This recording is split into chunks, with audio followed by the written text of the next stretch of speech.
जय राधा माधव कुंज बिहारी।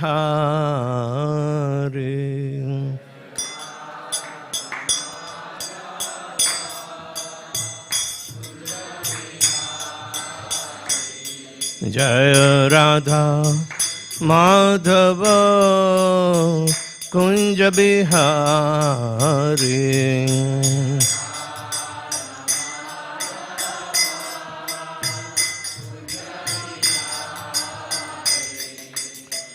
गोपी जन वल्लभ गिरिवरधारी।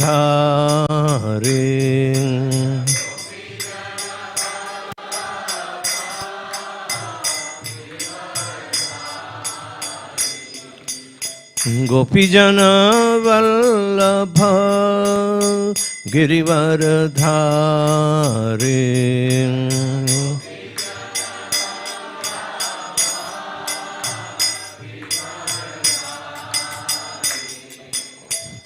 यशोदानंदन व्रज जनरंजन।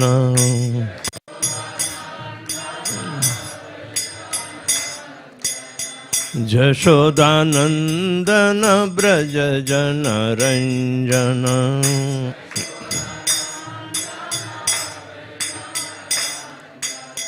जमुना तीर वनचारी।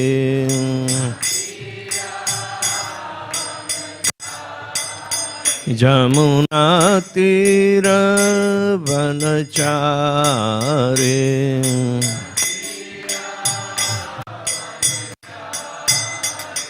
जय राधा माधव कुंज बिहारी।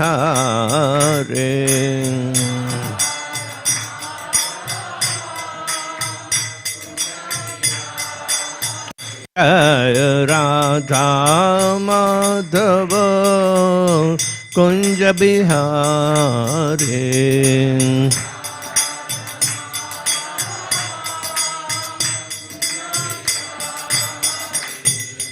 गोपी जन वल्लभ गिरिवरधारी।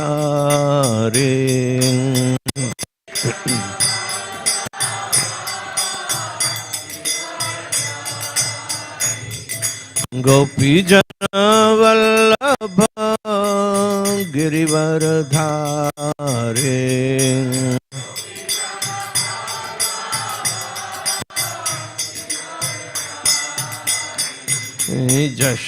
यशोदानंदन व्रज जनरंजन।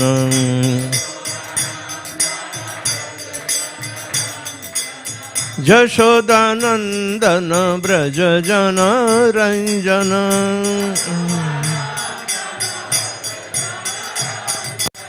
जमुना तीर वनचारी। जमुना तीर वनचारी।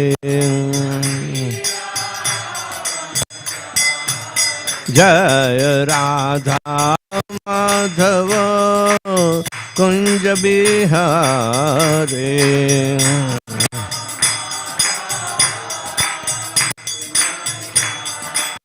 जय राधा माधव कुंज बिहारी।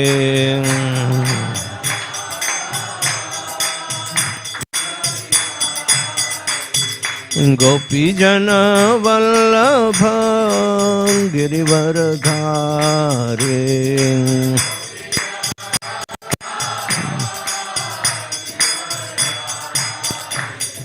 गोपी जन Vallabh Girivardhari.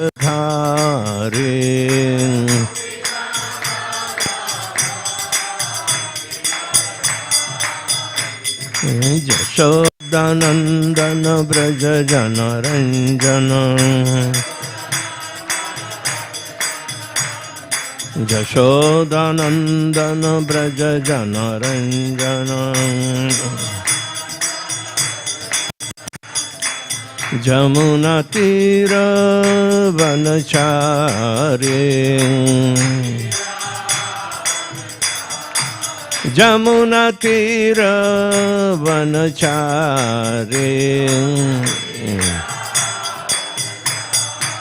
Jaya Radha Madhava Kunja Bihari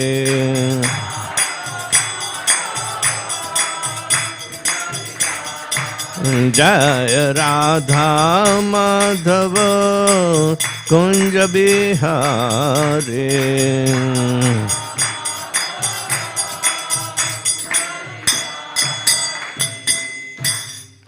Jayam Vishnupada Paramahamsa Parivrajaka Ashtottara Shatasya Śrīmad His Divine Grace Abhayacharana Arvinda Bhaktivedanta Swami Jagat Guru Śrīla Prabhupada Ki ISKCON Bhakti Founder-Acharya Jagat Guru Śrīla Prabhupada Ki Jayam Vishnupada Paramahamsa Parivrajaka Ashtottara Shatasya Śrīmad His Divine Grace Bhakti Siddhanta Saraswati Thakur Maharaj Śrīla Prabhupada Ki Jai Ananta Koti Vaishnava Vrinda Ki Jai Namacharya Śrīla Haridas Thakur Ki Jai Prem se kaho se Krishna Chaitanya Prabhu Nityananda Shri Advaita Gadadhar Srivasadi Gaur Bhaktivinoda Ki Jai Shri Shri Radha Krishna Gop Gopinath Shyama Kunda Radha Kunda Giri Govardhan Ki Jai Brajami Vrindavan Dham Ki Jai Navadip Mayapur Dham Ki Jai Jagannath Puri Dham Ki Jai Ganga Mai Ki Jai Jamuna Mai Ki Jai Bhakti Devi Ki Jai Tulsi Maharani Ki Jai Samavita Bhakta Vrinda Ki Jai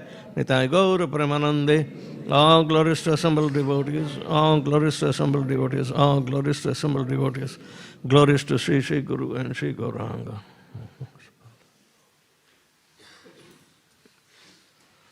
Om Namo Bhagavate Vasudevaya. Om Namo Bhagavate Vasudevaya. Om Namo Bhagavate Vasudevaya. We are reading from Śrīmad Bhāgavatam, Canto 8, chapter number 7. Lord Shiva saves the universe by drinking poison. It's the new chapter. We should look into the summary of this chapter. The summary of the 7th chapter is as follows. As described in this chapter, the Supreme Personality of Godhead appearing in his incarnation as a tortoise dove deep into the ocean to carry Mandara mountain on his back. At first, the churning of the ocean produced Kalakuta poison. Everyone feared this poison, but Lord Shiva satisfied them by drinking it. With the understanding that when the nectar was generated from the churning, they would share it equally. The demigods and demons brought Vasuki and to be used as the rope for churning the road. By the expert arrangement of the Supreme Personality of Godhead, the demons held the snake near the mouth, whereas the demigods held the tail of great snake. Then the great endeavor, they began pulling the snake in both directions. Because of churning road, Mandar mountain was very heavy and was not held by any support in the water. It sank into the ocean. And in this way, the prowess of both the demons and demigods was vanquished. The Supreme Personality of Godhead then appeared in the form of a tortoise and supported Mandar mountain on his back. Then the churning resumed with great force. As a result of churning, a huge amount of the poison was produced. The Prajapatis, seeing no one else to save them, approached Lord Shiva and offered him prayers full of truth. Lord Shiva is called Ashutosh because he is very pleased if one is a devotee. Therefore, he easily agreed to drink all the poison generated by the churning. The goddess Durga Bhavani, the wife of Lord Shiva, was not at all disturbed when Lord Shiva agreed to drink the poison. For she knew Lord Shiva's prowess. Indeed, she expressed her pleasure at this agreement. Then Lord Shiva gathered the devastating poison which was everywhere.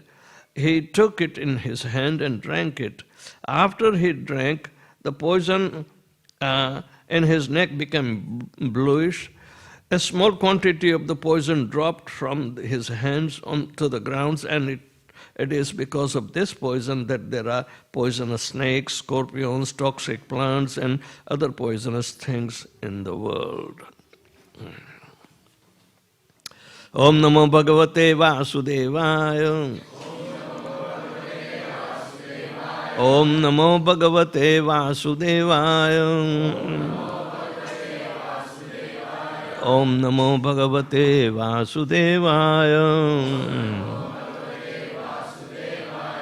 Shri Shuka Uvacha. Te Nagarajam Amantrya. Te Nagarajam Amantrya. Phalabhagena Vasukim.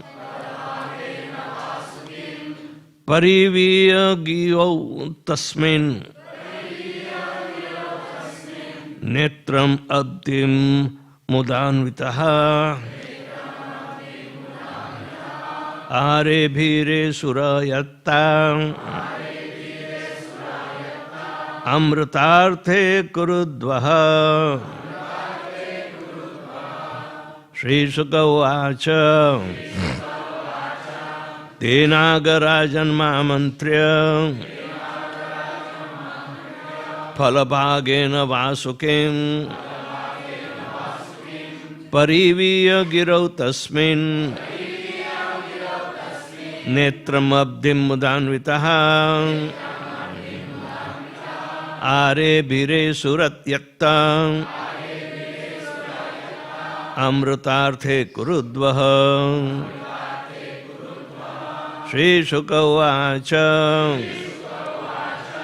Te Nagarajan Mamantrya. Phalabhagena Vasukim. Pariviya Girau Tasmin. Netram Abdim Mudanvitaha. Hare Bhire Surayatta. Amritarte Kurudvaha.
Mothers.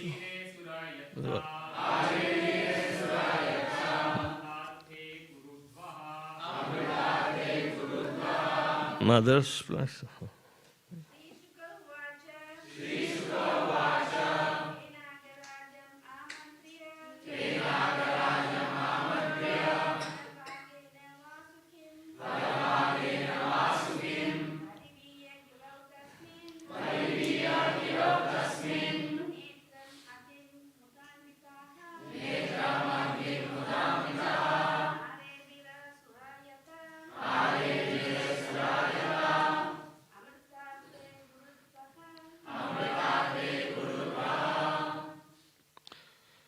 Sri Shuka Vacha, Sri Sukadeva Goswami said, they, all of them, the demigods and demons, Nagarajam, the king of the Naga snakes, Amantriya, inviting or requesting, Halabhagena, by promising a share of the nectar, Vasukim, the snake Vasuki, Pariviya, encircling Girau, Mandar mountain, Tasmin, unto it, Netram, the churning rope, Abdhim, the ocean of milk, Mudanvitaha, all surcharged with great pleasure.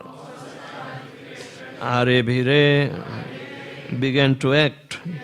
Suraha, the demigods, Yattaha, with great endeavor, Amrutarthe, for gaining nectar, Kurudvaha, O King Parikshit, the best of the Kurus. Translation. Sri Sukadeva Goswami said, O best of the Kurus, Maharaj Parikshit, the demigods and demons summoned Vasuki, the king of serpents, requesting him to come and promising to give him a share of nectar. They coiled Vasuki around the Mandar mountain as a churning rope, and with great pleasure they endeavored to produce nectar by churning the ocean of milk.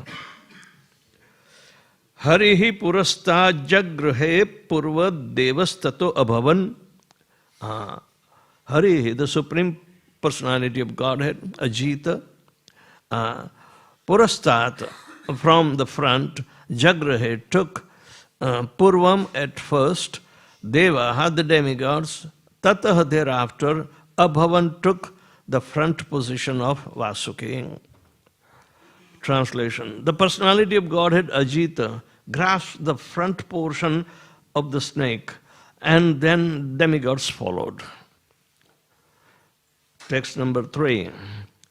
Tanne gachan daityapatayo mahapurusha chestitam na grudbhimo yayam pracham maher mangalam mangalam swadhyayam sruta sampanna prakhyata janma karmabhi. That arrangement, na ichan, not liking, daitya pataya, the leaders of the demon, Mahapurusha, the Supreme Personality of Godhead, chestitam, attempt, na, not, grahimaha, shall take, vayam, all of us, the daityas, pucham, the tail, ahehe, of the serpent, angam, part of the body, amangalam, inauspicious, inferior, swadhyaya, with Vedic study, sruta, the Vedic knowledge, sampannaha, full equipped, prakhyataha, prominent, janma karmabhihi, by the birth and activities. Translation and purport by His Divine Grace, A.C. Bhaktivedanta Swami Srila Prabhupada. The leaders of the demon thought it unwise to hold the tail, the inauspicious portion of the snake. Instead, they wanted to hold the front, which had been taken by the Personality of Godhead, and the demigod because of the portion of auspicious and glorious. Thus the demons, on the plea that they were all highly advanced students of Vedic knowledge and were all famous for their birth and activities, protested that they wanted to hold the front of the snake. Just like modern scientists. They are always all in the front four. The demons thought that the front of the snake was auspicious and catching the hold of that portion would be more chivalrous. Moreover, daityas must always do the opposite of the demigods. That is their nature. We have actually seen this in relation to our Krishna consciousness movement. We are advocating cow protection and encouraging people to drink more milk and eat palatable preparation made up of milk. But the demons, just to protest such proposal, are claiming that they are advanced in scientific knowledge, as described here by the words of Swadhyaya Sruta Sampannaha. They say that according to their scientific way, they have discovered that milk is dangerous and the beef obtained by the milk of cows is very nutritious. This difference of opinion will always continue. Indeed, it has existed since the days of yore. Millions of years ago, there was the same competition. The demons, as a result of their so-called Vedic study, preferred to hold the side of the snake near the mouth. The Supreme Personality of Godhead thought it wise to catch the hold of the dangerous part of the snake and allow the demons to hold the tail, which was not dangerous. But because of a competitive desire, the demons thought it wise to hold the snake near the mouth. If the demigods were going to drink poison, the demons would resolve, why should we not share the poison and die gloriously by drinking it? Again, the sarcasm is there. If the demigods were going to drink the poison, then the demons would resolve, why should we not share the poison and die gloriously by drinking it? In regard to the words Swadhyaya Sruta Sampannaha Prakhyata Janma Karma Bihi, another question may be raised. If one is actually educated in Vedic knowledge, is famous for performing prescribed activities, and has been born in the great aristocratic family, why should he be called a demon? The answer is that one may be highly educated and may have born in aristocratic family, but if he is godless, if he does not listen to the instructions of God, then he is a demon. There are many examples in the history of men like Hiranyakashipu, Ravana, Kamsa, who were well educated and were born in aristocratic family, and who were very powerful and chivalrous in fighting, but also because of deriding the Supreme Personality of Godhead were called the Rakshasas or the demons. One may be very well educated, but if he has no sense of Krishna consciousness, no obedience to the Supreme Lord, he is a demon. That is described by the Lord himself in Bhagavad Gita, 7th chapter, 15th verse. Namam duskritanaham mura prapadyante naradhama maya pratagyana asuram bhavam asrita. Those miscreants who are grossly foolish, lowest of mankind, whose knowledge is stolen by illusion, and who partake of atheistic nature of demon, do not surrender to me. Asuram bhavam refers to not accepting the existence of God and transcendental instructions of the Personality of Godhead. Bhagavad Gita clearly consists of transcendental instruction imparted directly by the Supreme Personality of Godhead. But Asuras, instead of accepting these instructions, directly make commentaries without, according to their own whimsical ways, and mislead everyone without profit even for themselves. One should therefore be very careful of demoniac, godless persons. According to the words of Lord Krishna, even if a godless demon is very well educated, he must be considered a mudha, naradhama, and mayaya pratagyana. Om ajnanatimirandasya jnananjana shalakaya chakshul militanyena tasmai Sri Guru Vedavyasapriya Shri Chaitanya Manovishtam Sapitam Jaina Bhutale Swayam Rupa Kadamahyam Dadati Swapadantikam Vandeham Shri Guru Shri Jata Padakamalam Shri Gurun Vaishnavanscha Sri Rupam Sagrajatam Sahagana Raghunathan Vitam Tam Sajivam Sadvaitam Savadutam Parijana Saitam Krishna Chaitanya Devam Shri Radha Krishna Padan Sahagana Lalita Shri Vishakhanvitanscha He Krishna Karuna Sindhu Dina Bandhu Jagatpate Gopesha Gopika Kanta Radha Kanta Namastate Tapta Kanchana Gaurangi Radhe Vrindavaneshwari Vrishabhanu Sute Devi Pranamami Haripriye Vancha Kalpatarubhyascha Kripa Sindhubhya Evacha Patitanam Pavanebhyo Vaishnavebhyo Namo Namaha Namaha Om Vishnupadaya Krishna Pristhaya Bhutale Śrīmate Bhaktivedanta Swami Niti Namine Namaste Saraswate Deve Gauravani Pracharine Nirvishesha Shunyavadi Paschatya Deshatarine Jai Shri Krishna Chaitanya Prabhu Nityananda Shri Advaita Gadadhar Srivasadi Gaur Bhakta Vrinda Hare Krishna Krishna Krishna Hare Hare Hare Ram Ram Ram Hare Hare. See,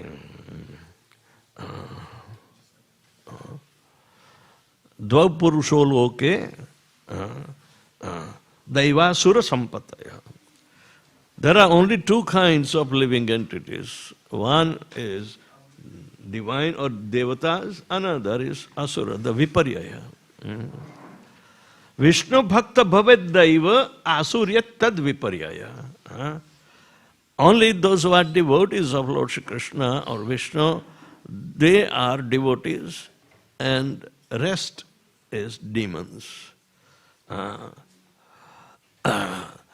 In Kali Yuga, demons will rise more in power because it's devastating. And Krishna is strictly make them instrument for the total destruction. And their habit will continue even before they get next life during the day of Brahma. It is explained that because of this nature of enviousness, they want to hide behind Brahma. The demigods are in front of Brahma. So naturally, even though Brahma has the head behind, the fourth head, it is for observation only. All the front heads, three heads, are active and discriminating, and Brahma gives preference to give them body according to their modes of material nature. But the demons are always envious.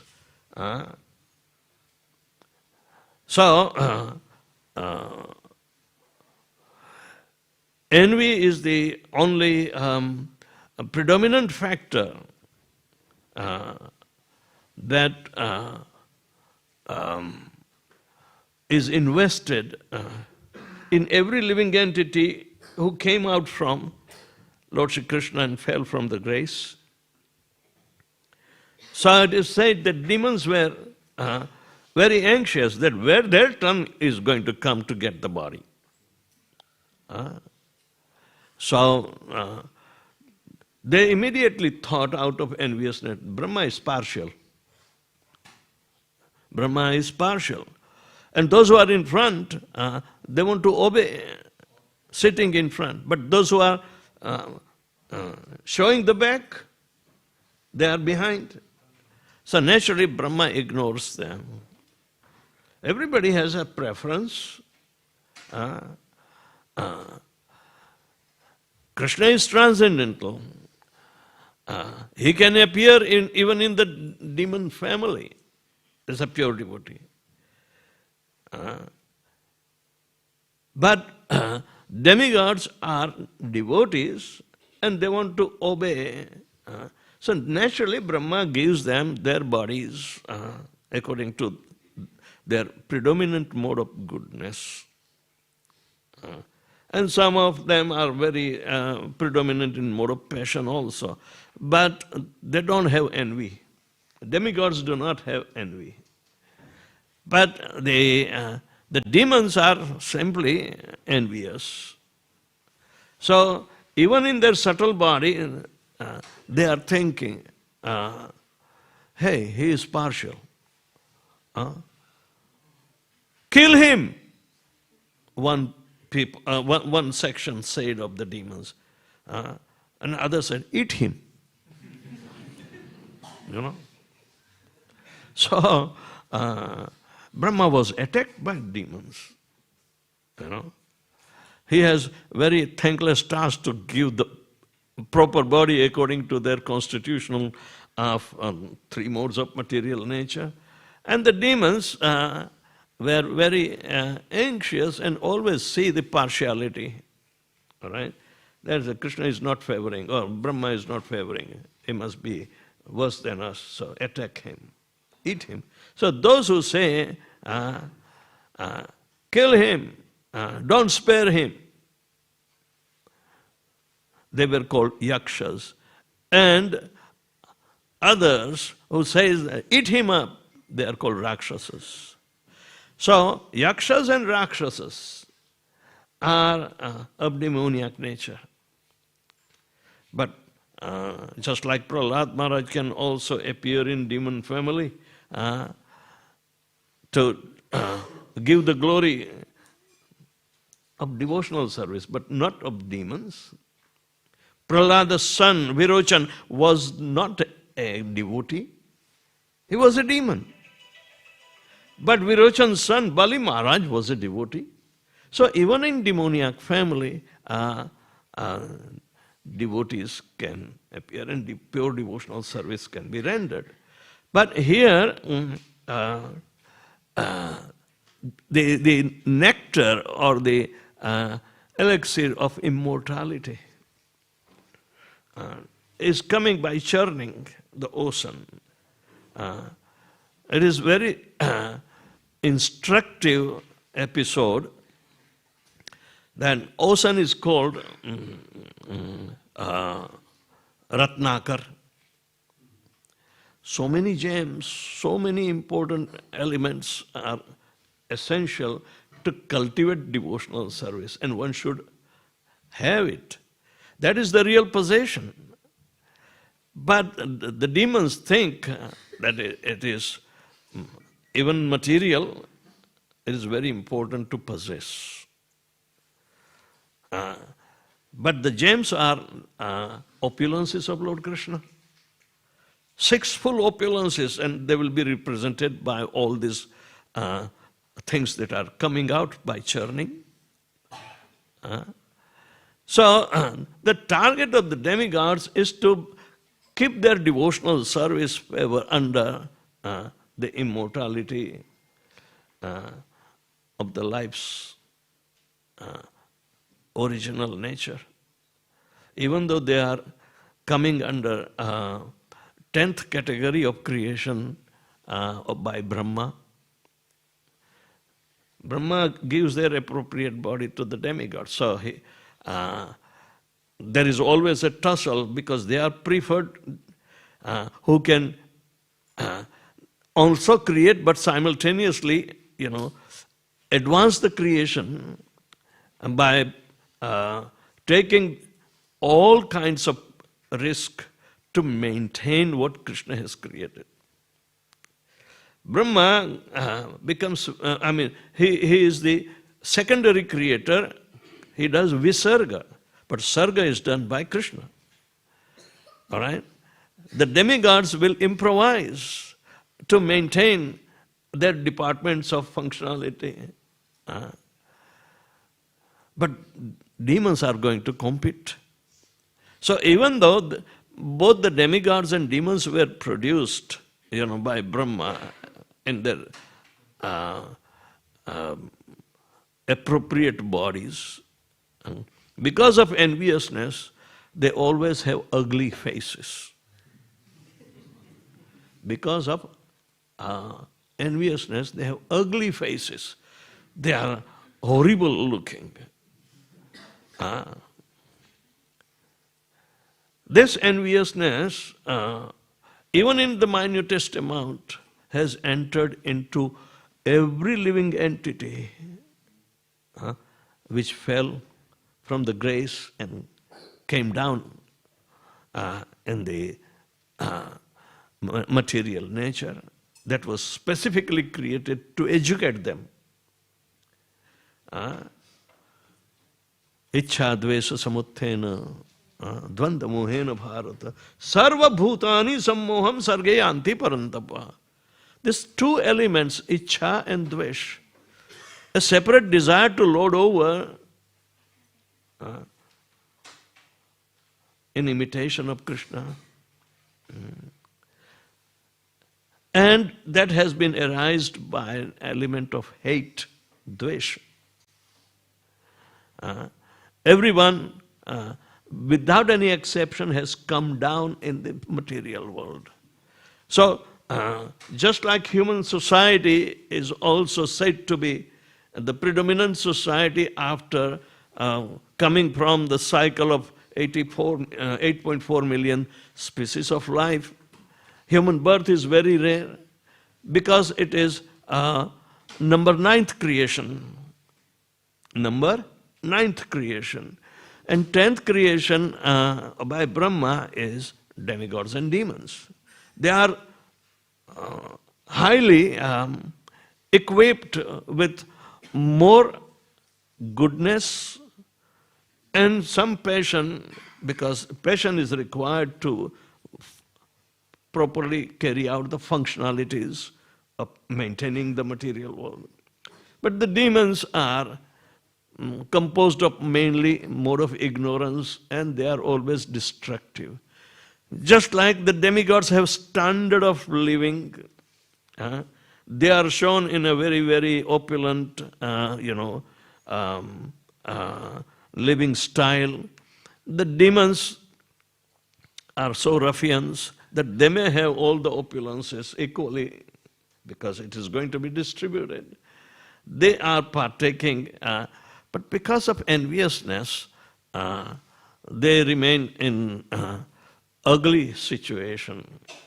However, they have their aristocracy that has been described. They think they are aristocratic. They have also knowledge of Vedas, like Ravana. Ravana was born in a Brahmin family, but his entire nature was demoniac. He was well learned, and he had also truce with Lord Shiva and others. Banasur and all the asuras, they are very, very powerful asuras. Can you imagine? Banasur has how many? 1,000 or 10,000 hands, and he was playing drum with 10,000 hands. With one hand, our boys can split the drum, right? With 10,000 hands, what kind of drum he might be using at the time of devastation? He was helping Lord Shiva, all right? So, see the nature, the demoniac nature is always destructive. And because of envy, they don't care, whose nature is, who does it belong to. There are very rare, like Yamaraj was a Yavan, but yet he was Dharmaraj. And another is Kuber, is for coming from the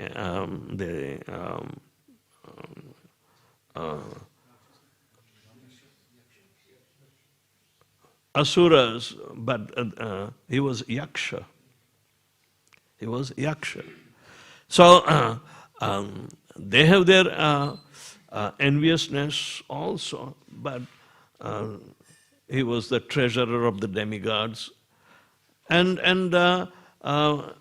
his two sons, Nalkuber and Manigriva, misused the opportunity and were too much puffed up. That is a demoniac nature in sense gratification. So, in this way, there are only two kinds of people. But everyone who has come down, without exceptions, has some kind of enviousness embedded. Enviousness is sustaining the individuality of the living entity in bodily conception of life. If we remove the enviousness by devotional service, because Krishna says that is the a very, very fault line that everybody has to correct himself, because the most confidential knowledge of pure devotional service, intimate devotional service, is available to those who are not envious. Idam tu te guhyam pravakshyami anasuyave. Anasuyave means no need. So this element of demonic nature is also embedded in living entity. They made a choice by misusing the minute independence. Then if Krishna is the supreme enjoyer, I am his part and parcel, I am also having the same quality, so let me enjoy. But our enjoyment was dependent upon Lord Krishna by mercy. And we thought, oh, I have the same quality of Ananda. Let me enjoy myself. So this misuse of, minute misuse, but misuse of individuality, which is also minute, creates a great havoc in our life. And this we are able to understand through the pages of Bhagavad Gita, the demoniac nature. This entire 16th chapter is devoted to demoniac nature. So,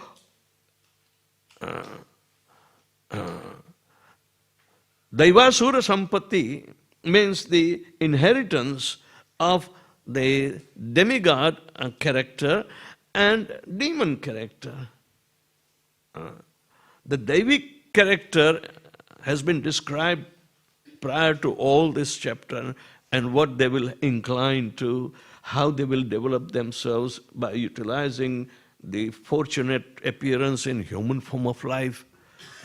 They will be inquisitive, but how the inquisitiveness has to be geared. So, Prabhupada quotes that, Chaturvidha bhajante mam janaha sukriti no arjuna. Why they are sukriti? Because sukriti is in favor of Lord Shri Krishna, and they may be very miserable or desirous of some opulence of a struggle in existence, can be mitigated by approaching the Supreme Person, because he inherently knows that ultimately he is the supplier of everything. He is the maintainer of everything. So if we need little more, and in comparison, how much can a little jivatma who is competing with some unaccountable number of species of life on this planet, how much relief does he want? Material relief.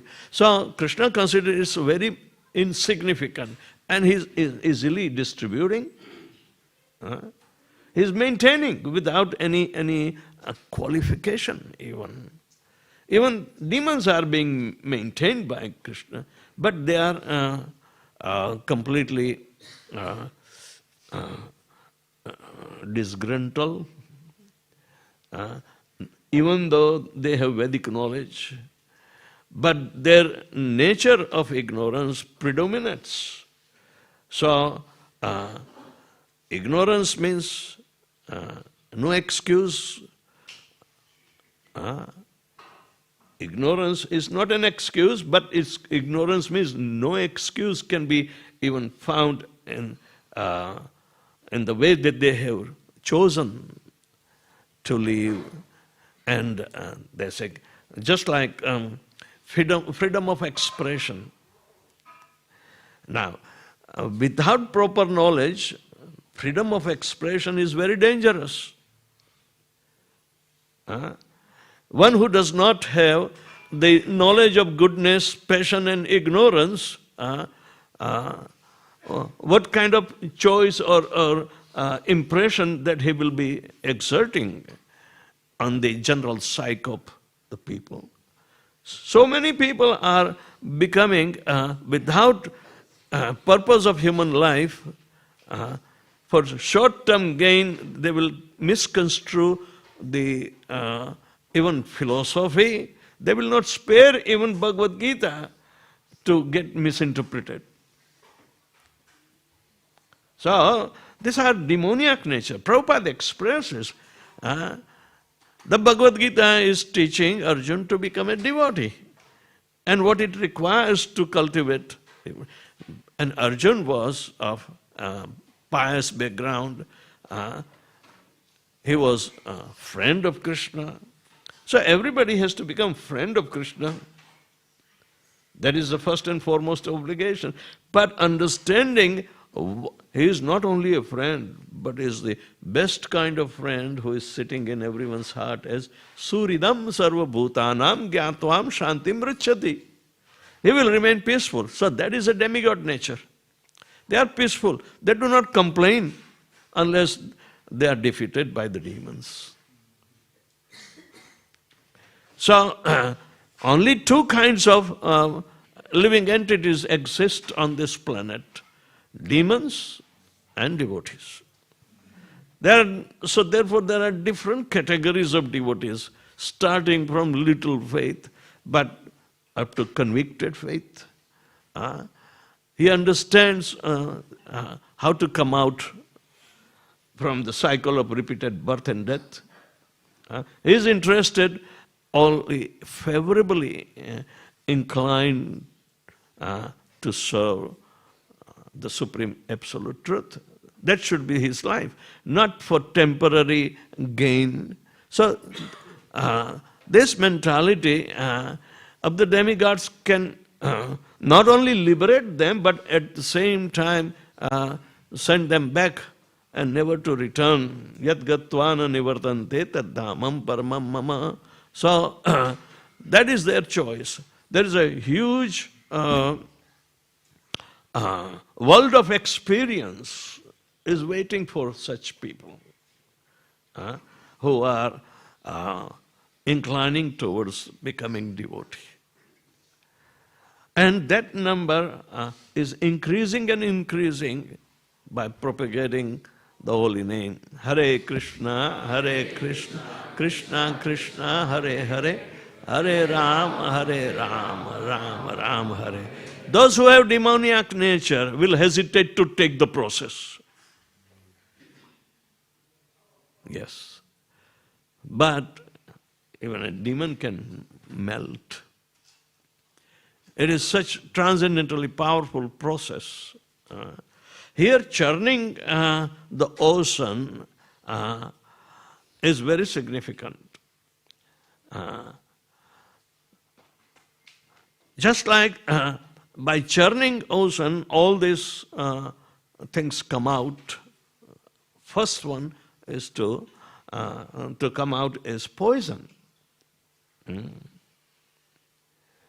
Even Krishna is describing the nature that devotees cultivate, that they will face so many problems in the beginning. But because the result is ever beneficial for a long time, they will endeavor for it. Right? So, in the beginning, our endeavors may be showing hardship. So, yatadagre vishamiva pariname amrutapamam. The end result is more important because it is everlasting. That is that situation. And when we start preaching, and please chant Hare Krishna 16 rounds, and we have a lot of excuses. Why? Because demons are there in our head. That, no, why? You have to have good time, play around without any obligation, enjoy. they will find a lot of ways and means, right from the childhood to the adulthood, going through the casino and ruin their life, but they are demoniac in nature. Right? So, Krishna says there, I fix up their mentality, so they will not come to surrender to me. Because they want it, they got it. You ask for it, you got it. Krishna is that kind of benevolent person. So the churning of ocean, it is equivalent to churning of our own consciousness, which has been polluted with poison. So in the beginning, we may feel it is little hard. Everything is contained in the order of Guru. The Guru says, chant Hare Krishna Mahamantra, because this is authorized process. This has been proven in the Shabda, in Yajurved Kalisantarani Upanishad. It is for all Kali Yugas. But this specially Kali Yuga, where the appearance of Chaitanya Mahaprabhu and prior to that, Lord Krishna himself appeared. It's an overlapping period of the bhakti movement. Actually, Dvapare Paricharyayam. Paricharya means the process of bhakti was more predominant in Dvapara Yuga. Still, this little layover period that we are being given, we should utilize, because otherwise Kali Yuga, nothing but all demoniac qualities will be there. So, what a good fortune. But yet, those who are hardcore demon within their mind, they trust their karma more than anything. Even though they are tightly bound up by the results of karma, they don't want to give up. They can't think even. That is the demoniac nature.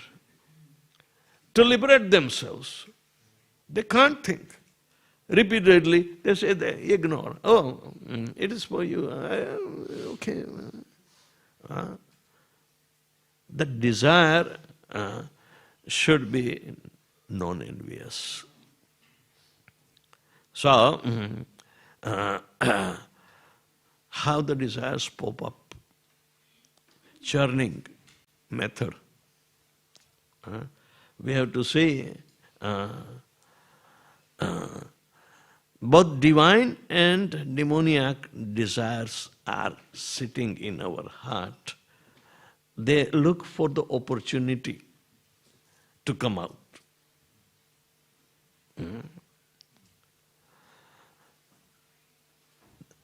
Desires which are of demoniac nature, they make us frightened within ourselves. They are the one that we keep frightened.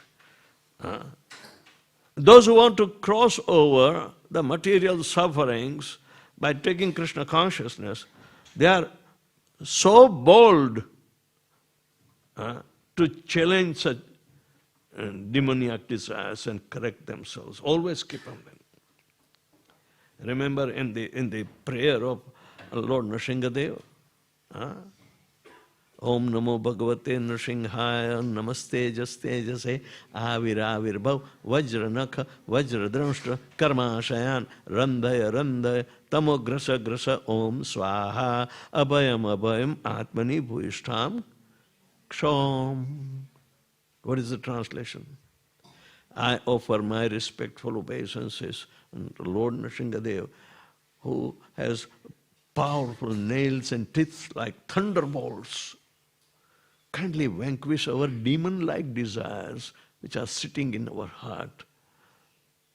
Kindly kill them. We do not want them to fructify in becoming us demons. Before the desires are arising, you become completely secured, my dear Lord, please help to eradicate all the demon-like desires for fruitive activities in the material world. Fruitive activity, karma, fruitive activity, karma, and karma bandhan will be there. Intrinsically, if you are on your own, you are binding yourself into some kind of slavery. Are we slave of our body, our desires, or not?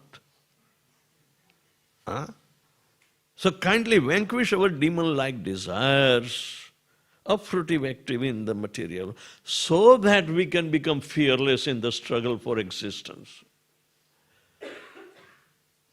So struggle is there, right? But don't yield to the struggle. Don't invite struggles. Nrsimhadev will be able to eradicate the demon-like desires. That is the real demon-like desire. Not only one demon. There are so many demons within our heart. They are not yet manifesting. They are only desires, in the form of desires. When the desire is there, then you start talking about it. You want to hanker more, so you speak up. I want this and I want that. And Father says, no. Because if it is not going to help you, why should Father provide you?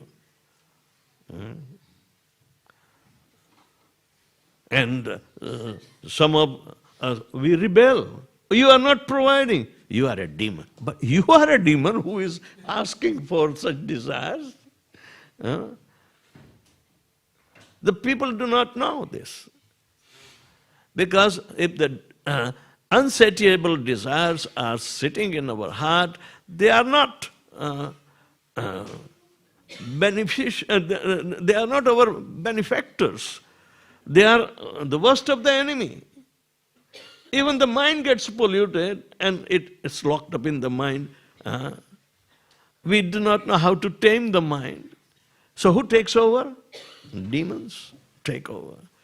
So churning process starts when Lord Shri Krishna within our heart becomes the tortoise. And our mind has to be wrapped around by Vasuki of intelligence. Then start churning. You wouldn't like the initial product which is called poison. Poison comes out first. When you wash your laundry, dirt comes out first. And you do not want to touch the dirt? No. Start pouring the water of holy name. Hare Krishna, Krishna Krishna, Hare Hare, Hare Ram, Ram Ram, Hare. And it will be cleaned. So, Gundicha Marjan, cleansing process is also very, very important for us to understand, because we want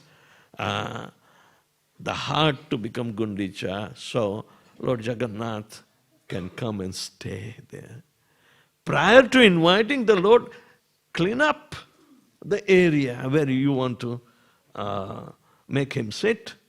So like that, every process requires churning. Meditation is also churning process. Ashtanga Yoga. But it is difficult to sit around. So chanting Hare Krishna on the holy name and thinking of Lord Shri Krishna or his activities gradually will put you on the threshold of this Samudra Manthan. Manthan means Manomanthan. You have to churn your mind, because mind is filled with all this, so many different kinds of, things. Some are beneficial, some are not beneficial. So, this is the process, and it is applicable. This is not only an allegory, but it really happened.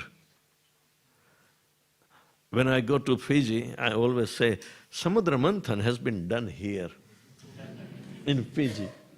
Because the big snake, they call dengue, we call Kalia, who was the product of, during Samudra Manthan. You know the story, how the snakes were produced. During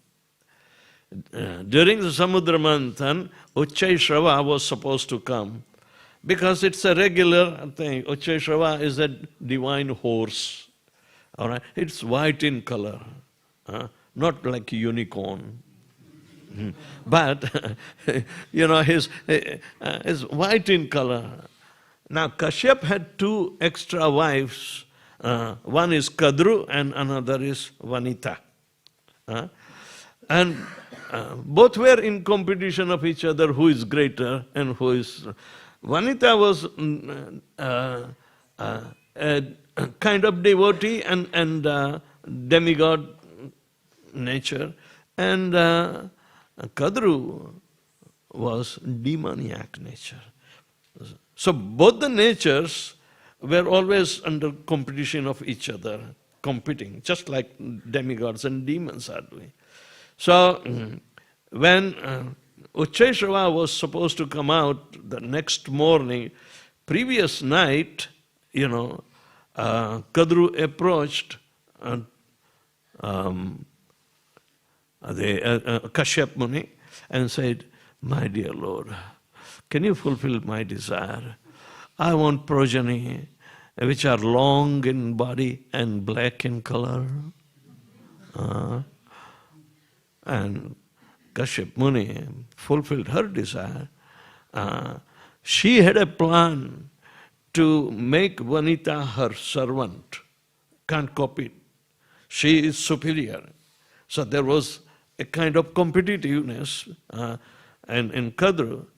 And Uchchaishrava has white tail, so she said, "Do you know tomorrow the Uchchaishrava is coming out, and this time he will have black tail,"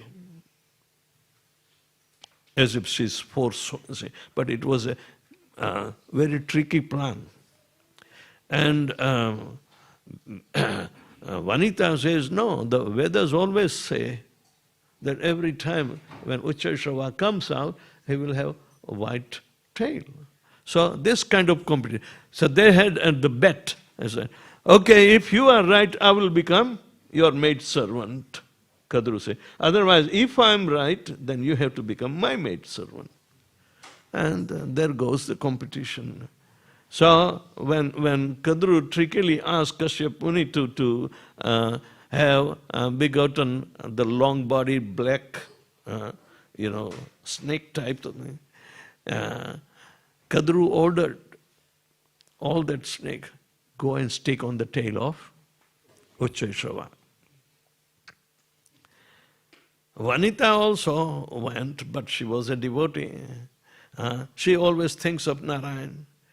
So she went, "My dear Lord, can you help me to have a progeny who is servant of the Lord, and he can fly in the sky and serve the Lord favorably?"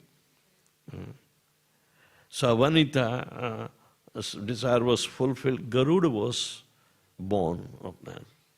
Now, Uchchaishrava was coming out, and the snakes were ticking. And Kadru said, I won. Vanita, now you are my maidservant. Look at the tail, it is black in color. But it was tricky, right? So soon Garud came and picked up every snake, and ate them out. Kaliya escaped. Kaliya escaped. Vasuki was also told that these are your god brothers. Somehow or another you are a celestial snake, so watch out. When Takshak was also born of that, which are envious in nature. They represent demoniac nature. Okay, so in this way, right from the churning of ocean, the fight between the demigods and demons will be continued. But Krishna has to save the demigods and always favor the devotee. That is his mercy. And demons do not understand mercy. Neither they practice becoming merciful. Only divine nature of the demigods, even like Mandodari and Vibhishan, were existing amongst the Ravana and all the demons. And they have to suffer. They have to suffer the consequences being a devotee. That's okay. Because devotees are fearless. If fearlessness is not cultivated properly, you cannot get liberated. Krishna describes this in the 14th chapter as Abhayam Sattva Samsuddhi. Abhayam Sattva Samsuddhi. Especially when you take greater responsibility in administration of ISKCON, this nature has to be there. One must be purified properly by cultivating mode of goodness and become fearless. If these characters are so vital in becoming sannyasi. These are not homegrown sannyasis. They have to be going through the grilling exercises. They are sent out, okay, have a field work. In our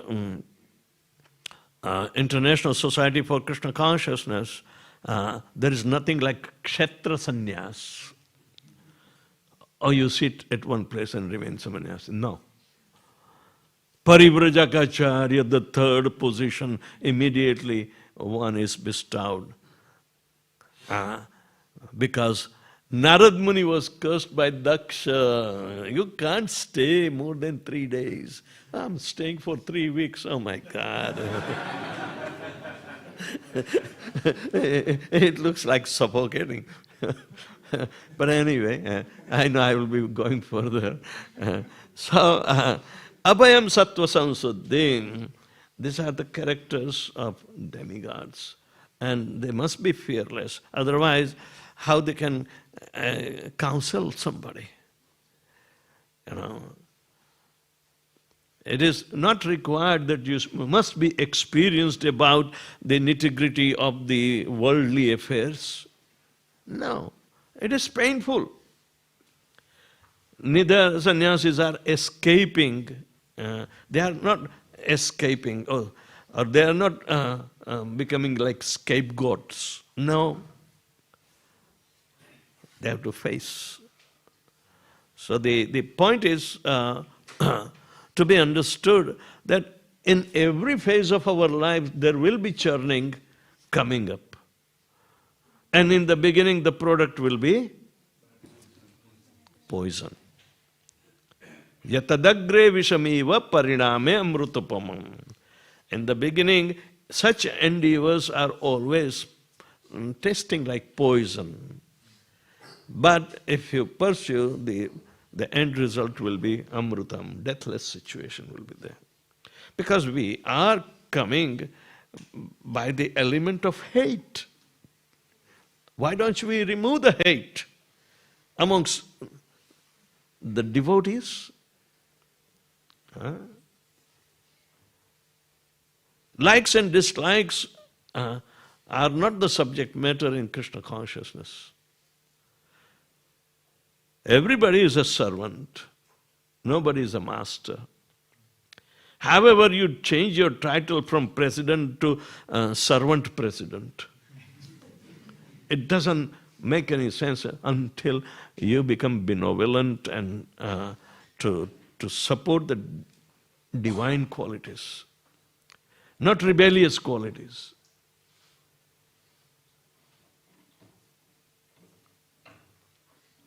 The progress of Krishna consciousness depends upon the removal of hate, element of hate.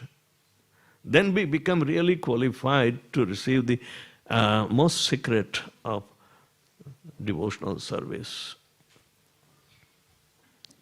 So thank you very much. Anybody has any question? Let the ocean be churned. Lord Shiva drank it, all the poison.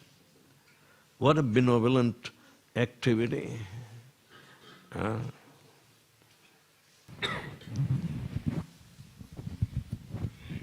And even Parvati did not object. She was happy, we read it. Yes. Hare Krishna Maharaj, thank you for the nice class. It was just trying to make us think. But my question is... You are churning your ocean, huh? Yes, he's helping me to churn my own ocean. Now many times we are practicing devotees, but we carry sometimes the mentality, I'm talking to myself, that do we understand ourselves as the devotees with sometimes the demonic mentality, which is, you said that it is what gets into the head, or we are like like demons with some devotee mentality. That's why we act as if we are devotees. No. Anybody who chants Hare Krishna is a devotee at some degree. So we need to appreciate and then increase their intensity. That is the nature. It is a very benevolent nature. That because only Krishna consciousness will win over all demoniac nature. All right?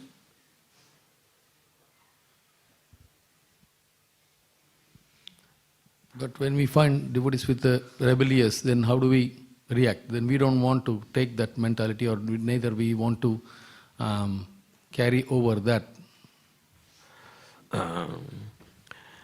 Prior to death experiences, devotees are becoming very, very mellow and approachable, and they are so grateful for the association of the devotees. They give up everything, prior to quitting the body. It is exactly like Rishabdev and Bhishma Pitamaha gave up all the elemental aspect of their bodily conception before they left the body. Merging each and every element knowingly that it is not belonging to him. Even the mind's perplexity, Bhishma Pitama was thinking about Mother Kunti, how much endurance she cultivated. Was it not like poison? Her life was like poison. But she endured. That is the beauty of a devotee.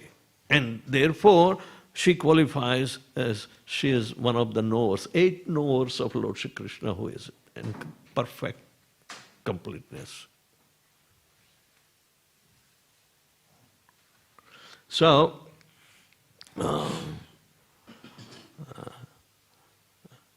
devotees die gloriously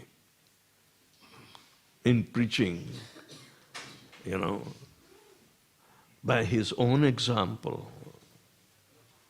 If we cannot become example during our life's tenure, become an example. Krishna gives opportunity how to quit the body knowingly. Thank you, Maharaj. Thank you very much. Otherwise, life is a struggle and heavy burden. Yes. Hare Krishna Maharaj Ji, thank you for the class. I have 3 questions. Okay. Amrita, nectar are supposed to give immortality, but in material You are world... sitting so close. Speak loudly. And where are my earphones?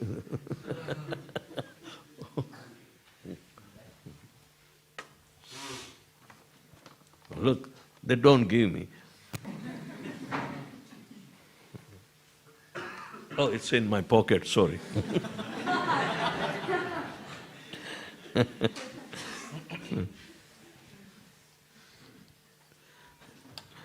I have an appointment, only one works, other doesn't work.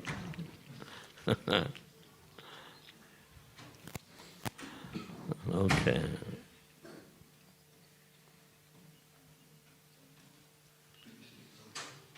All right. Hare Krishna Maharaj Ji, I have a question. So Amrita or nectar is supposed to give immortality, okay? But it happened in the material world and everyone is mortal. During the end of the day, Brahma, everything will dissolve and Pralaya is there and everyone will die. So The body is mortal, yeah, soul is immortal. okay, soul is immortal. Yes. Again, when Kashyapa Muni was saying it to Kudru and Vanita, that it happened before. Every time Cheshiva is coming with a white tail. So if it is immortal, why is it repeating? Because Brahma's lifespan is more than the demigod's lifespan. Right? So everybody circles around Brahma's lifespan. We may circle million times more than anybody else, because our lifespan is hardly 100 years, and Brahma's lifespan is how many millions of years? But Brahma also has to die. The longer the lifespan doesn't mean it is immortality. It is mortality. Soul is eternal. So, that is more important. You have better chances to become immortal rather than Brahma. That's correct. I'll ask the second question. So here it is mentioned like people who know Vedas can be demonic as well. But Vedas are the words of Krishna, which is said by Brahma. So it is coming from Krishna. So how can someone who knows Veda can be demonic? That's the first question. And there's a sub-question in that. As it is mentioned in the purport, like Hiranyakashipu and Ravana are demonic in nature. But again, Hiranyakashipu and Ravana in their previous words were Jaya and Vijay, the Dwarpals of Vishnu. So was it Leela of Krishna that they became demonic, or they were demonic by nature? No, that was their own choice to become demon. Otherwise they had an option for 7 births of devotee. But the story would have been completely different. They became the best of the demons. Nobody can compete with them. So our little demons should be frightened by the big demons. So never attempt to imitate them. Right? But Brahma has been in charge of mode of passion. And that is the fault line. Even he becomes victimized by the mode of passion. But he gets educated and corrects himself. So then he regains the potency to do the visarga. Thank you, Maharaj. Yeah. Hare Krishna Maharaj, thank you for the nice class. Maharaj, we know that the main difference between the demigods and the demons is that the demigods, they are surrendered unto Lord Krishna and they know that Krishna will protect them, whereas the demons, they are not surrendered to Krishna. But we see in the pastime of Hiranyakashipu, the demigods, they got scared and they were shivering as soon as Hiranyakashipu raised one eyebrow. So knowing that the demigods, that they knew that Krishna has protected them, why were they fearful of Hiranyakashipu? Well,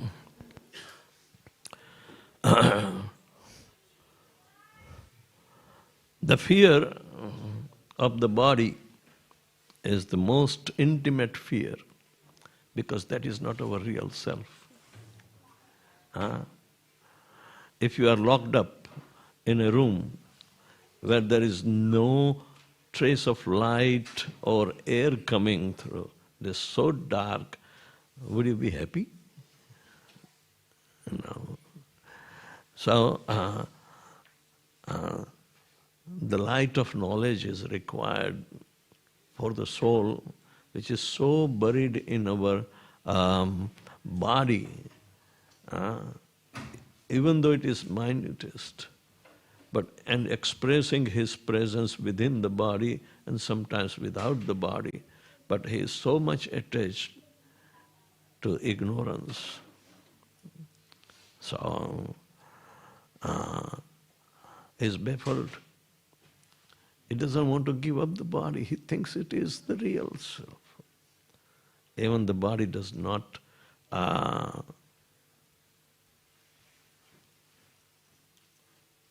stay eternally. It is to go. He does not want to prepare himself. That is ignorance. Human body is very, very important to prepare for moksha.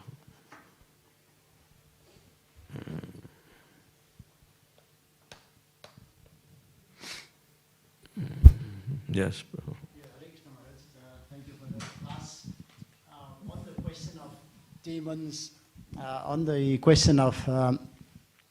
demons and devatas, the demoniac nature and because in our scriptures, Bhagavatam, we saw that whoever is not a devotee of Lord Krishna, it's basically a demon.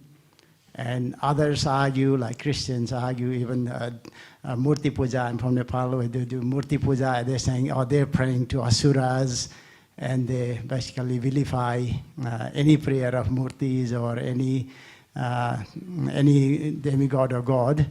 And also, like Muslims, also they have the same view that if you're not devotee or if you're not surrender to Muhammad, you are a demon. So, there's all these competition between who is a demon and who is the devotee.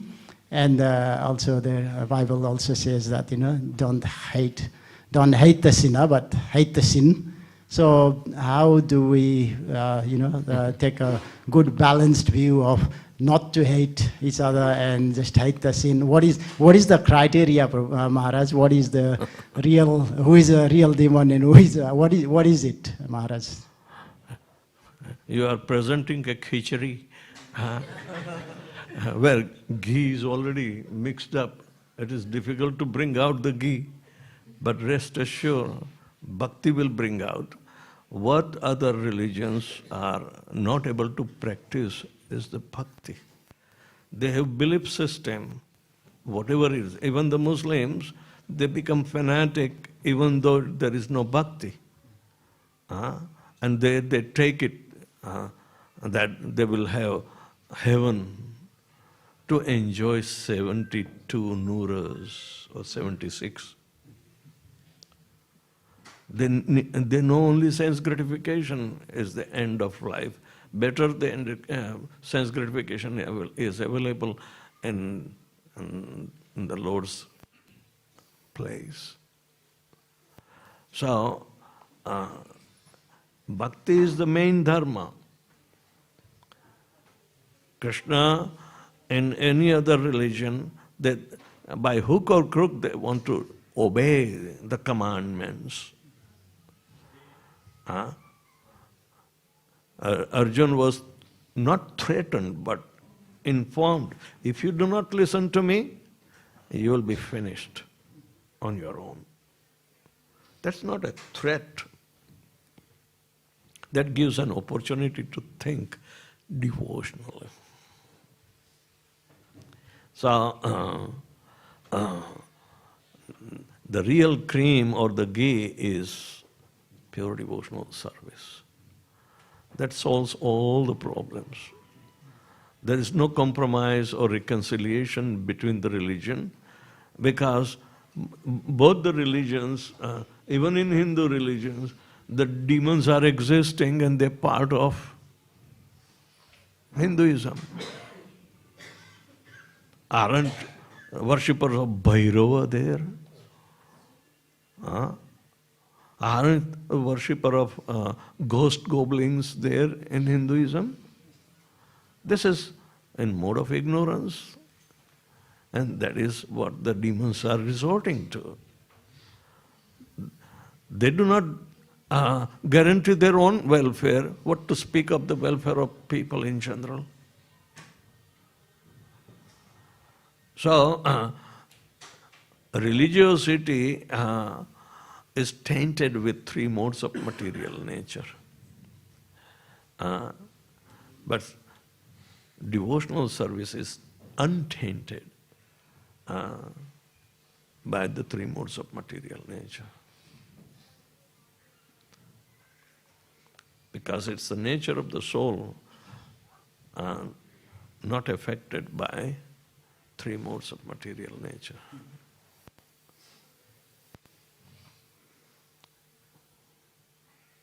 If the soul is affected, then is confined into the mortal body, but to give chance within that lifespan to resolve the reality. Yeah. Hare Krishna, Guru Maharaj, very nice lecture. We will have to do some Manomanthan after this. My question is like, when we see, you mentioned three things, enviousness, partialism and favoritism. If you see that within like devotional community, how would you react to it? How would you not let it affect your own sadhana as a sadhaka? We are also practicing devotees. What would be your practical tips for that, Guru Maharaj? It should not affect the sadhana. Suppose if you are attached to the deity worship, all right, and your service is changed, you think it is partial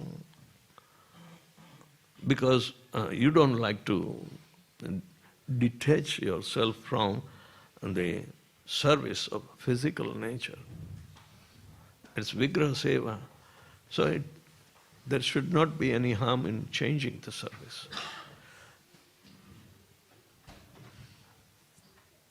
Vigraha Seva affords us chance to become completely purified by interaction of our service, which is being accepted.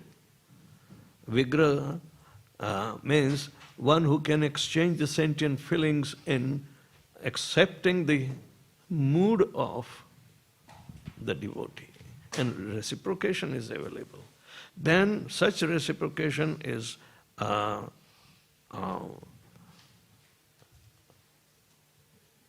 applied to the congregation. So that is the higher up benefit.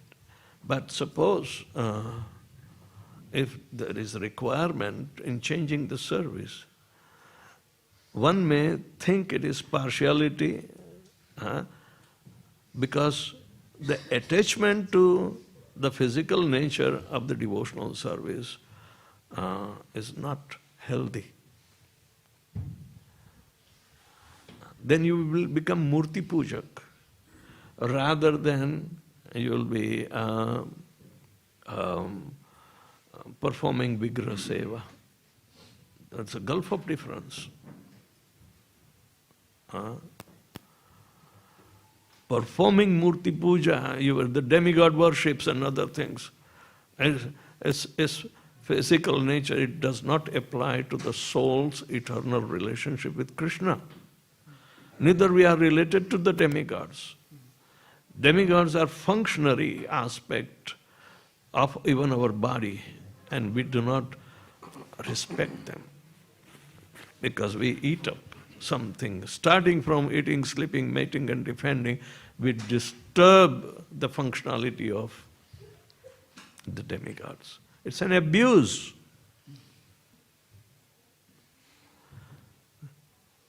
So, for our betterment, Prabhupada said, know everything. And you will be given chance to know by jumping into another service. Why do you bring your physical attachment in deity worship? You are supposed to be spiritually attached, not physically attached. So therefore, we misunderstand the purpose of devotional service. Can't a pot washer in devotional service can go back home, back to Godhead?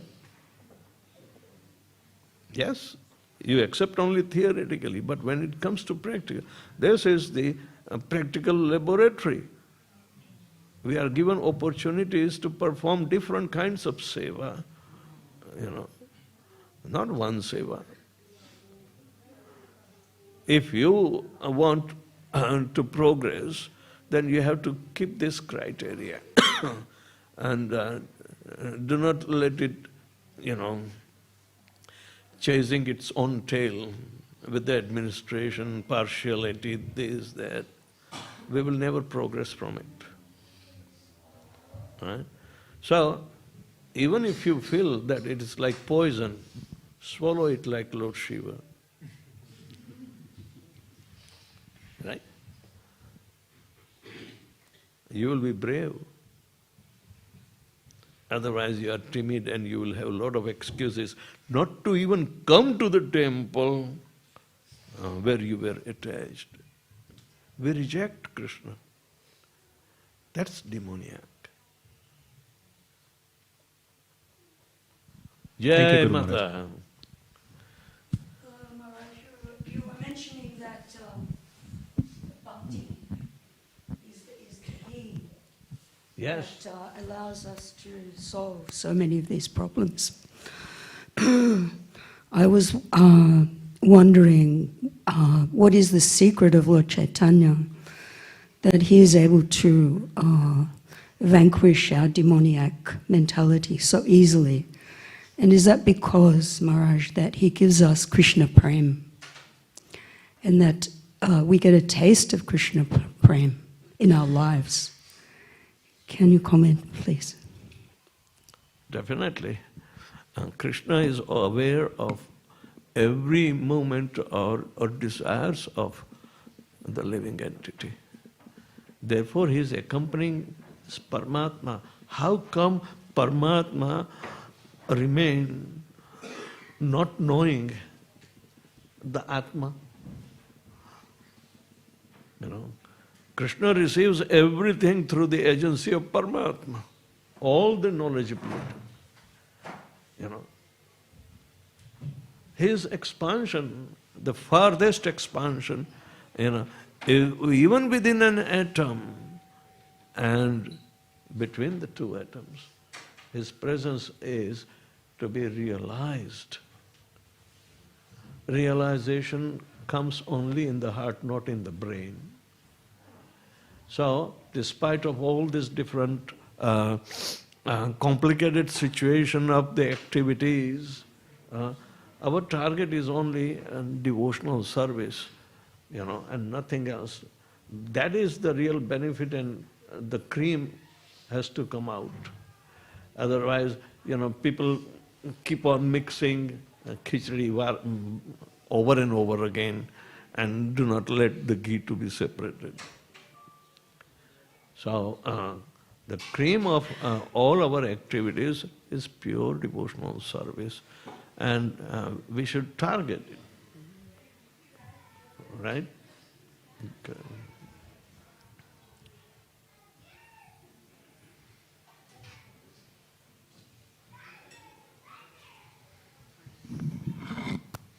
Anything else? Just one final question. Wow. You mentioned Vigra, just technical question, Maharaj.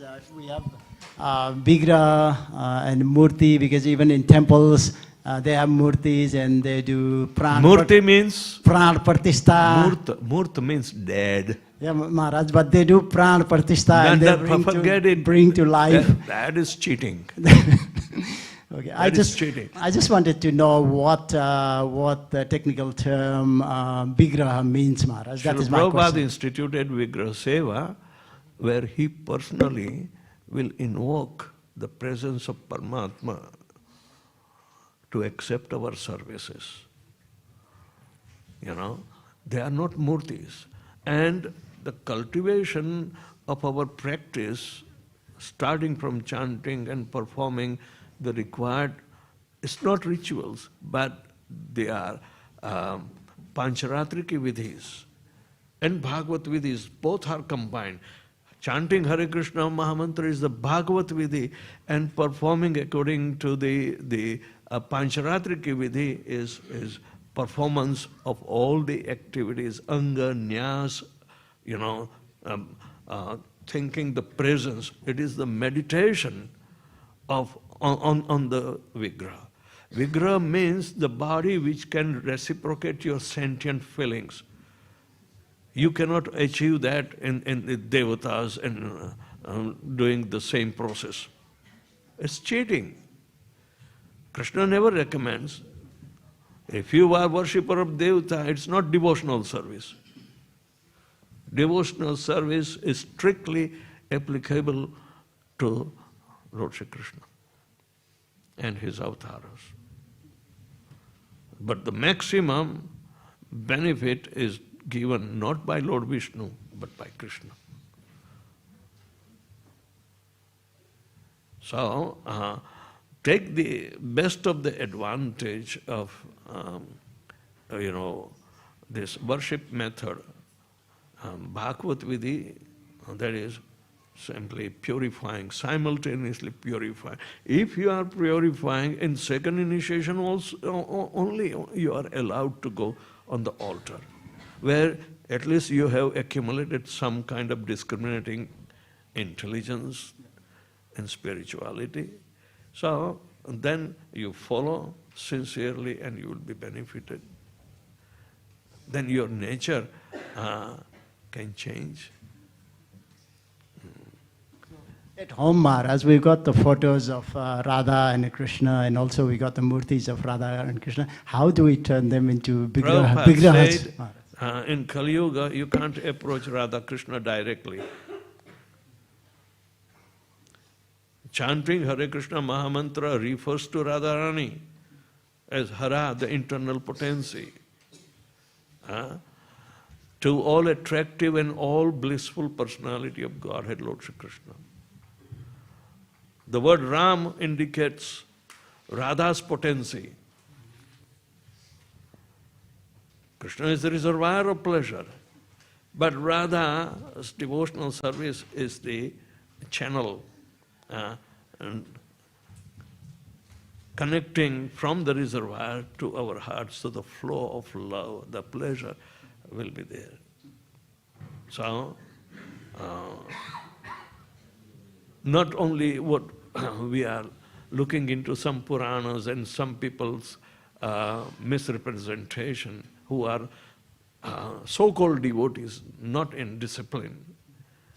Our Hinduism in Nepal and others has been so much corrupted, that They don't think on the Shastric evidences. So Srila Prabhupada has given us so much intellectual option to check it out. And young people are taking it up because they have a good discriminating faculty called intelligence. Na sato vidyate bhavo na bhavo vidyate asat ubhayorapi drashto anta tattva darshibi. Because they are seeker of the truth, what is real. Murti puja in every corner of the house doesn't yield love of Godhead.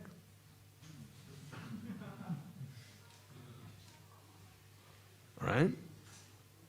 Hanuman ji का मंदिर घर के गली गली कोने में दबा देते हैं. For what? They don't want to follow Hanuman. He's a pure devotee. He chants Ram mantra, and we say, Jaya Hanuman Jnana Guna Sagar.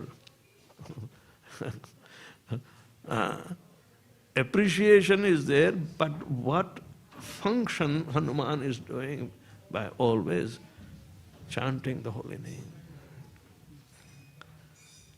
Similarly with Shiva, we harass him. Om Namah Shivaya. But Om is the representation, sound vibration of the Supreme Personality of Godhead, that Lord Shiva is meditating. Chant.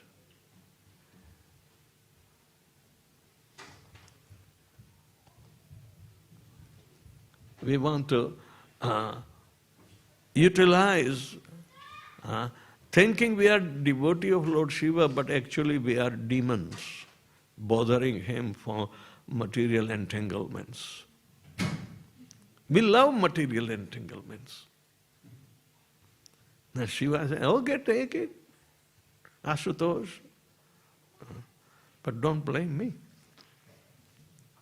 He is giving so profusely because he is totally detached from the material world. He is teaching by his example. If you follow Lord Shiva, then follow. Don't use him for satisfying your material desires. So Bhakti Tattva is applicable to Krishna. Even Sakham Bhakti, you can approach Lord Vishnu. So Tattva is the same, but reciprocation with Vishnu is only to fulfill your desire, not his desire. His desire is fulfilled by Lakshmi Devi, and you don't have a place there. Jay and Vijay also occupied, fulfilled their desire as servant guard, but they hardly have darshan of Lord Vishnu. Only when 4 Kumaras there and they make mistake and Lord Vishnu wants to come and give them darshan. 4 types of people go to Vaikuntha. Those who are desirous of all opulences like Lord Vishnu, those who are desirous of same bodily features like Lord Vishnu, those who want to stay in the same loka, Vaikuntha, or those who want to stay near. Salokya, Samipya, Sarsti, and Sarupya. Sarsti, Samipya, and Salokya. Four types of liberations are available there. But in liberated state, you will have to work hard to get a little glimpse of love. It's not there. It is profusely available with Golok Vrindavan. So, the gradation of our approach is there.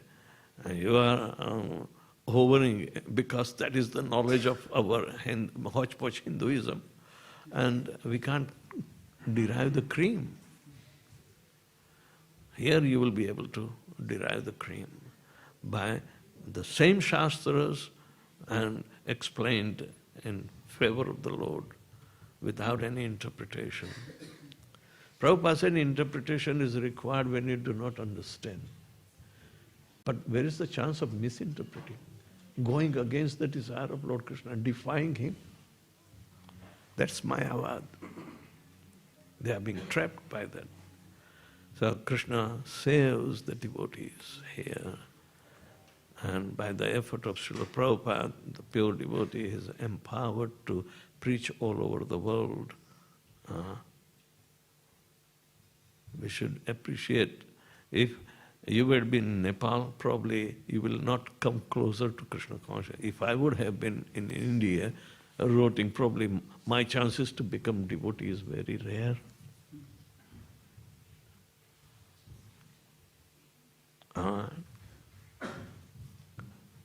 By providence,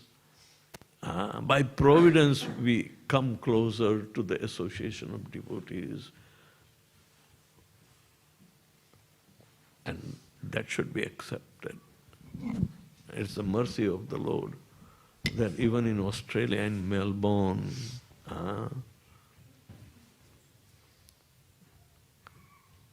this thing can happen. Srila Prabhupada ki Jai. Hare Krishna. Okay, thank you. Excellence Vedavyasapriya Swami Maharaj ki Jai. Thank you, Maharaj. Thank you, everyone. Now we can, before we proceed to the prasadam, we also have Maharaj's, the latest albums, and anyone interested to get it from the hands of Maharaj, you can approach Ojasvi Prabhu's here. There are so many music albums which have been recently launched in Melbourne, so please feel free to come and get it from Maharaj. Bangkok literature, do you have a Bangkok literature? Anything with you right now?